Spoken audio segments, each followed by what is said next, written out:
Kisah Nabi Muhammad Shallallahu Alaihi Wasallam bagian 17. Percakapan Buhairah. Akan tetapi, segera saja Buhairah merasakan ada sesuatu yang kurang dari rombongan Quraisy itu. Maka, ia kembali mengulangi permintaannya, "Hai orang-orang Quraisy, jangan sampai ada yang tidak makan makananku ini." Salah seorang Quraisy berkata, "Hai Buhairah, tidak ada seorang pun tertinggal yang layak datang kepadamu, kecuali anak muda yang paling kecil di antara kami. Ia berada di tempat perbekalan rombongan." Buhairah menggeleng-geleng kepala, "Kalian jangan seperti itu. Panggil dia untuk makan bersama kalian." Orang-orang Quraisy merasa malu.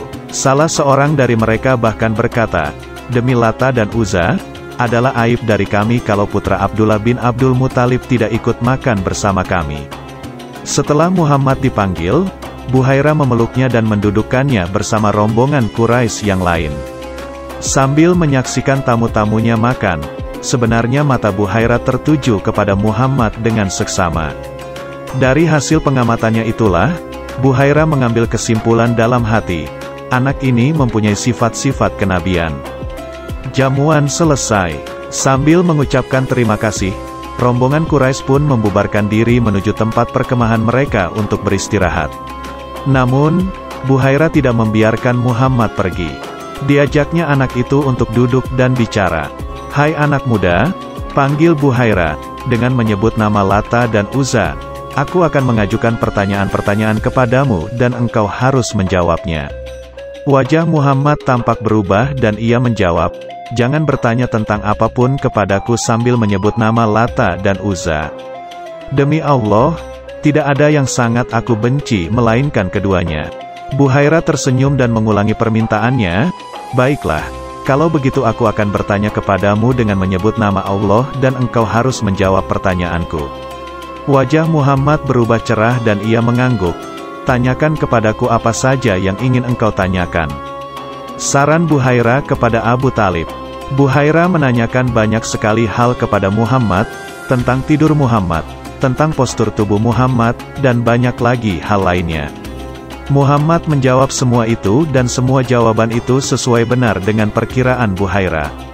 Kemudian, Buhairah melihat punggung Muhammad dan mendapati tanda kenabian di antara kedua bahu Muhammad.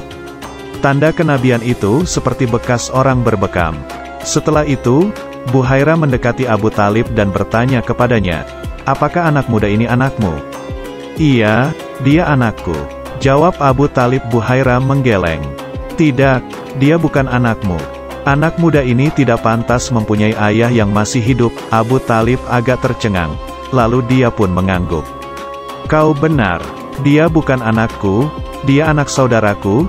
Buhairah mengangguk-angguk puas lalu bertanya lagi, "Apa yang dikerjakan ayahnya?" "Ayahnya telah meninggal dunia ketika dia masih berada dalam kandungan ibunya." "Engkau benar," kata Buhairah menghela nafas dalam-dalam. Kemudian, sambil berbisik, dia menyampaikan sebuah saran dengan sangat sungguh-sungguh. "Sekarang, dengar saranku baik-baik. Bawa anak saudaramu ini ke negeri asalmu sekarang juga. Jaga dia dari orang-orang Yahudi. Demi Allah, jika mereka melihat padanya seperti apa yang aku lihat, mereka pasti akan membunuhnya. Sesungguhnya, akan terjadi sesuatu yang besar pada diri anak saudaramu ini. Karena itu, segera bawa pulang dia ke negeri asalmu." Abu Talib tampak ketakutan dengan peringatan itu. Dia yakin bahwa apa yang dikatakan Buhairah itu benar. Maka dari itu, segera setelah urusan perdagangannya selesai, Abu Talib segera membawa Muhammad pulang. Sesulit apapun beban hidupnya, Abu Talib tidak pernah lagi pergi berdagang ke tempat jauh demi melindungi keponakannya itu.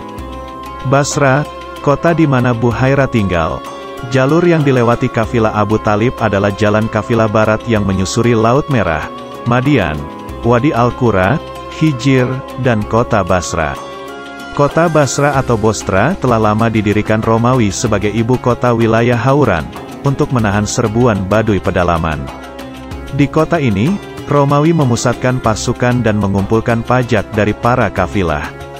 Bagi kafilah sendiri, Bostra adalah pusat perdagangan paling ramai sebelum tiba di Syria yang terletak lebih ke utara.